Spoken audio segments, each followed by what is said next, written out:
25,000 പോയി. ആ സമയത്ത് പിന്നെ എന്റെ മെയിൻ എയിം എന്ന് പറഞ്ഞാൽ കുറച്ച് പൈസ ഉണ്ടാക്കണം. അങ്ങനെ ഒരു നോളജും ഇല്ലാണ്ട് ഞാൻ ട്രേഡ് ചെയ്തു. ആ ഒരു നോളജും ഇല്ലാണ്ട് ട്രേഡ് ചെയ്തുകൊണ്ട് തന്നെ മൊത്തം ലോസായി. എന്റെ ഒരു 25,000 രൂപ പോയി.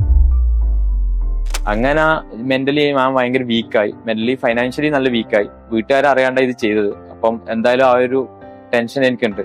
അങ്ങനെ +2 കഴിഞ്ഞിട്ട് എന്ത് ചെയ്യണം എന്ന് അറിയാണ്ട് ഇങ്ങനെ നിൽക്കുമ്പോഴാണ് എനിക്കറിയാം ഞാൻ ഭയങ്കര കൺഫ്യൂഷൻ ആയിരുന്നു. കാരണം ഞാൻ സയൻസ് ആണ് പഠിച്ചത്, പക്ഷെ എനിക്ക് കൊമേഴ്സിനോട് ഇൻട്രസ്റ്റ്, ഫൈനാൻസ് ഇൻട്രസ്റ്റ്, പക്ഷെ എനിക്ക് ബേസ് ഇല്ല. അങ്ങനെയാണ് ഞാൻ എൻ്റെ ഒരു സീനിയറിന്റെ ഒരു സ്റ്റോറി കണ്ടു. പുള്ളിക്കാരൻ CMA പാസ്സായിട്ട് ഉള്ളൊരു സ്റ്റോറി ആയിരുന്നു അത്. അപ്പൊ ഞാൻ പുള്ളിനെ കോൺടാക്ട് ചെയ്തു. പുള്ളി പറഞ്ഞു പുള്ളി കാറ്റലിസ്റ്റ് ആണ് പഠിച്ചത്, അങ്ങനെ നല്ലൊരു കോഴ്സാന്നൊക്കെ കോഴ്സാറിനെ പരിചയപ്പെടുത്തി. അങ്ങനെ അതുവഴിയാണ് ഞാൻ കാറ്റലിസ്റ്റിനെ പറ്റി അറിയുന്നത് ആദ്യമായിട്ട്. അപ്പൊ ഞാൻ കരുതി ഓക്കെ അഡ്മിഷൻ എടുത്തേക്കാം. ഇതുവരെ വേറെ ഇൻസ്റ്റിറ്റ്യൂട്ടിൽ കിട്ടാത്തൊരു പോസിറ്റീവ് റെസ്പോൺസ് എനിക്ക് കിട്ടി. പിന്നെ ഫീസ് ഇവിടെ കമ്പാരിറ്റീവ്ലി കുറച്ച് കുറവാണ് അവർ പറഞ്ഞത്. കാറ്റലിസ്റ്റിൽ അഡ്മിഷൻ എടുക്കാന്ന് വെച്ചാൽ അഡ്മിഷൻ എടുത്തു. എന്നെ ഒരു കോൺഫറൻസിൽ കൂട്ടിയത് തന്നെ ഫസ്റ്റ് 2 വീക്സിൽ ഇവര് ബേസിന്റെ ക്ലാസ് എടുത്തത്, അക്കൗണ്ടൻസിന്റെയും ഫൈനാൻസിന്റെയും ബേസില്ലാത്ത എനിക്കത് ഭയങ്കര ഹെൽപ്ഫുൾ ആയി. പിന്നെ ഇവിടെ ഇവര് സ്റ്റഡീസിന് മാത്രമല്ല കോൺസെൻട്രേറ്റ് ചെയ്യുന്നത്, ഇവര് സ്പോക്കൺ ഇംഗ്ലീഷിന്റെ ക്ലാസ്, സാപ്പ് പഠിപ്പിക്കുന്നുണ്ട്. ഇപ്പൊ എനിക്ക് ജൂണിൽ എക്സാം വരുന്നുണ്ട്.